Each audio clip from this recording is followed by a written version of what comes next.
Now brief me about Karunanidhi. Yeah. Sir. Kalaignar. Kalaignar. Kalaignar is artist. Okay.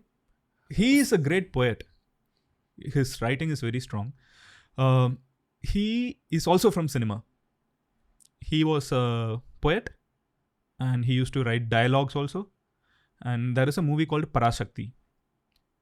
I think that is the right movie to understand Dravidian politics. It's a old... Are you aware of Shivaji Ganesan? No. Very famous actor. And he's even called Chevalier Shivaji Ganesan because he got awarded Chevalier. It's a very high honor from French government, if I'm not wrong. So that was given to Shivaji. Google about him. He's a great actor. So that was his first movie. Just starting to get into Tamil so cinema. He's like the cinema competition for MGR. So everything comes under Dravidian only. All Dravidian politics. So he was... And he got the name Shivaji because he used to play Shivaji Maharaj's role. He was Ganesan. He was just Ganesan. Since Chhatrapati Shivaji, we're in Mumbai, right? So he used to play Shivaji's character in drama. And people started calling him Shivaji Ganesan because he was playing Shivaji's role in dramas. His name was Ganesan. In like plays? Yeah.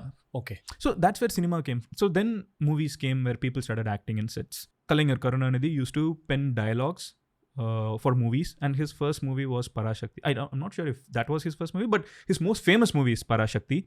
And in that movie, before 50 years solidly, there were dialogues dissing gods, saying, see, if the gods can't help. So in the story, right, his sister is being subjected to a lot of trauma by the society. If the god cannot save my sister, what is the point of this god at all? Which is, think of a brother who's being affected. There are very strong dialogues, and the whole social problem, all these things was happening. So basically, Karunanidhi was born, his name was also not Karunanidhi. His name was Dakshinamurti. Dakshinamurti is avatar of Shiva. So being a Dravidian, Dravidian ideologist, he came away from that name and he adopted the name Karunanidhi. And he was a very staunch follower of Periyar, Anna. And then the whole Anna story. He's one among multiple, bros of Anna. Like there's one young gang who's opposing this Hindi, and they're like the cool gang, and they are opposing Hindi, and even the actors are with them. Cinema, everyone is like roaming around them. So he is one such leader.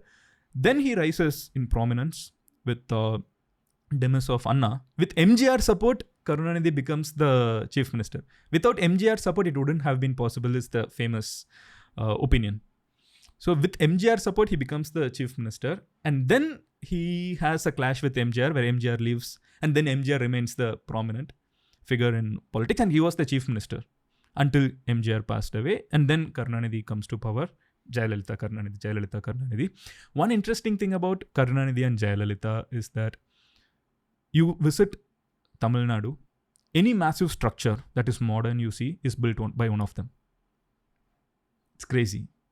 And they literally competed with each other in empowering the state. Yes, There are of course a lot of allegations in terms of corruption on both ends. But the major allegation they never had was religious tension.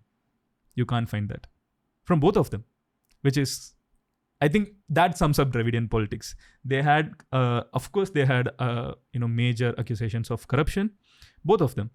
But it was never about religious animosity or caste or, that part is... At this point in the podcast, my heart wishes that this were in Hindi so it could have reached the northern belt masses. Yeah.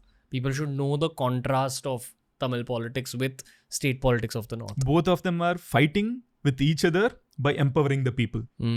That's, if you actually take the stats of just post-independent India, Tamil Nadu was lagging in a lot of numbers. Actually, the leading state was Bihar, which is a case study by itself in a lot of aspects. Then politics start rolling and things are the way they are. In terms of... Bro, there is one more thing I can add when we talk about, post-immediate independent India. To see an MGR movie, the demigod himself, there was a theatre in Madurai called not sure, Tangam Theatre or something. It's one of the largest theatres in Asia.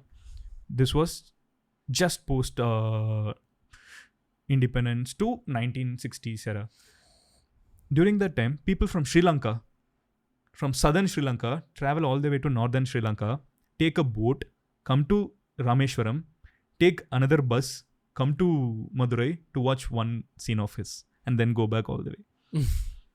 It also shows how cordial Tamil Nadu and India and Sri Lanka was. I wish it happens again. It's cool to walk into another country and come, right? I wish it happens. Hey, if you enjoyed today's clip, make sure you check out all the other clips we've uploaded on this channel.